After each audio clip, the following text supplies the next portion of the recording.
ଭାରତ ଏବଂ ଶ୍ରୀଲଙ୍କା ମଧ୍ୟରେ ଖେଳାଯାଇଥିବା ପ୍ରଥମ ଟି20 ମ୍ୟାଚ୍ରେ ଟିମ୍ ଇଣ୍ଡିଆ ଚମତ୍କାର ପ୍ରଦର୍ଶନ କରି 43 ରନ୍ରେ ଜିତିଥିଲା। ଭାରତୀୟ ଦଳର ଉଭୟ ବ୍ୟାଟ୍ସମ୍ୟାନ୍ ଏବଂ ବୋଲରମାନେ ଚମତ୍କାର ପ୍ରଦର୍ଶନ କରିଥିଲେ। ଟସ୍ ଜିତିବା ପରେ ଶ୍ରୀଲଙ୍କା ପ୍ରଥମେ ବୋଲିଂ କରିବାକୁ ଏବଂ ପ୍ରଥମେ ବ୍ୟାଟିଂ କରିବାକୁ ନିଷ୍ପତ୍ତି ନେଇଥିଲା। ଭାରତ 20 ଓଭର 7 ଗୋଟି ୱିକେଟ୍ ହରାଇ 213 ରନ୍ ସଂଗ୍ରହ କରିଥିଲା। ଏହାର ଜବାବରେ ଶ୍ରୀଲଙ୍କା ଦଳ ନିଜର ସମସ୍ତ ୱିକେଟ୍ ହରାଇ 170 ରନ୍ ସଂଗ୍ରହ କରିଥିଲା। ଏହିପରି ଭାବରେ ଭାରତ ଏହି ମ୍ୟାଚ୍ ଜିତିଥିଲା। ଟି20 ଅଧିନାୟକ ଭାବରେ ପ୍ରଥମ ବିଜୟ ହାସଲ କରିବା ପରେ ସୂର୍ଯ୍ୟ କୁମାର ଏକ ବିବୃତ୍ତି ଦେଇଛନ୍ତି। ବାସ୍ତବରେ ସୂର୍ଯ୍ୟ କୁମାର ଯାଦବ ଭାରତର ନୂତନ ଟି20 ଅଧିନାୟକ ଭାବରେ ଏକ ବିଜୟରୁ ଆରମ୍ଭ କରିଥିଲେ।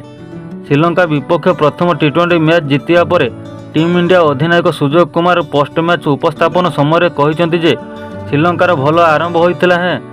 ସେମାନେ ଆରମ୍ଭରୁ ଅନୁଭବ କରିଥିଲେ ଯେ ଆୟୋଜକ ଦଳ ବିପକ୍ଷ ମ୍ୟାଚ୍ରେ ସେମାନେ ପ୍ରାଧାନ୍ୟ ବିସ୍ତାର କରିଥିଲେ, କାରଣ ସେ ଭାଗ୍ୟବାନ ଥିଲେ ଯେ ମ୍ୟାଚ୍ରେ କାକର ନଥିଲା। ଅଧିନାୟକ ଆହୁରି କହିଛନ୍ତି ଯେ ଆମେ ଭାବିନଥିଲୁ ଯେ ଖେଳ ଆମଠାରୁ ଦୂରେଇ ଯିବ। ଆମେ ଯେଉଁଭଳି ଭାବେ ବିଶ୍ୱକପ୍ ଖେଳିଥିଲୁ ଏବେ ମଧ୍ୟ ସେହିଭଳି ଖେଳୁଛୁ।